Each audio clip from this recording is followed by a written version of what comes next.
નર્મદા નદી કિનારે વસેલા ગામોમાં ધાર્મિક ઉત્સવોનો એક અનોખો અને દિવ્ય માહોલ જોવા મળતો હોય છે, ત્યારે ભરૂચના ઝઘડિયા તાલુકાના ભાલોદ ગામે પવિત્ર નર્મદા નદી કિનારે ગંગા દશેરા પર્વની અખૂટ શ્રદ્ધા અને આસ્થા સાથે ઉજવણી કરવામાં આવી હતી. આ પાવન અવસરે સમગ્ર પંથક જાણે નર્મદામય બની ગયો હતો. આ વર્ષે ઉજવણીના ભક્તિનો એક અનોખો સેતુ જોવા મળ્યો હતો. ભક્તો દ્વારા મા નર્મદાને એક કિનારેથી લઈને સામેના બીજા કિનારા સુધી સેંકડો મીટર લાંબી વિશાળ ચૂંદડી અર્પણ કરવામાં આવી હતી.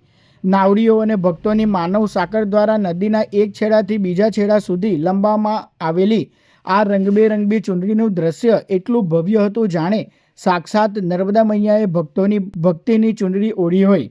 આ ધાર્મિક મહોત્સવ દરમિયાન બ્રહ્મ સમાજના ભૂદેવો દ્વારા શાસ્ત્રોક્ત વિધિ વિધાનથી મા નર્મદાનું પૂજન અર્ચન અને અભિષેક કરાયો હતો, જેનાથી સમગ્ર નર્મદા કિનારો વેદોક્ત મંત્રોચ્ચાર અને નર્મદે હર તેમજ ગંગા માતા કી જયના જય ઘોષથી ગૂંજી ઉઠ્યો હતો.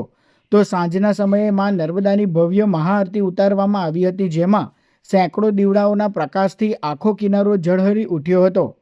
આ ભક્તિમય માહોલમાં ભાલોદ ગામ સહિત આસપાસના ગ્રામ્ય વિસ્તારના લોકો, બ્રહ્મ સમાજના અગ્રણીઓ, મહિલા મંડળો તેમજ સ્થાનિક સામાજિક અને રાજકીય આગેવાનો ઉપસ્થિત રહ્યા હતા. નાના બાળકોથી લઈને વડીલો સુધીના તમામ લોકોએ મા નર્મદાની વિશેષ પૂજા અર્ચનાનો લાભ લઈ ધન્યતા અનુભવી હતી. પૂજન અર્ચન કરવામાં આવે છે, મા નર્મદાની સ્તુતિ આરતી કરવામાં આવે છે અને માત્ર ભરૂચ જિલ્લાના નહીં પરંતુ સમગ્ર ગુજરાતના અને ભારતભરના જે અહીં મૂળ વસેલા એવા બ્રહ્મદેવો આજના દિવસે અહીં પધારે છે અને મા નર્મદાનું પૂજન અર્ચન કરે છે. ખૂબ જ પુણ્યશાળી આ મા નર્મદા છે અને એમના પૂજન કરવાથી આપણા ભવના પાપો દૂર થાય છે. એવી પુણ્ય સલીલા મા નર્મદાનું પૂજન અર્ચન આજના દિવસે કરવામાં આવે છે અને અમે પણ આજે ભાગ્યશાળી છે કે અમને પણ આજના દિવસે અહીં પૂજન અર્ચન કરવાનું સૌભાગ્ય પ્રાપ્ત થયું.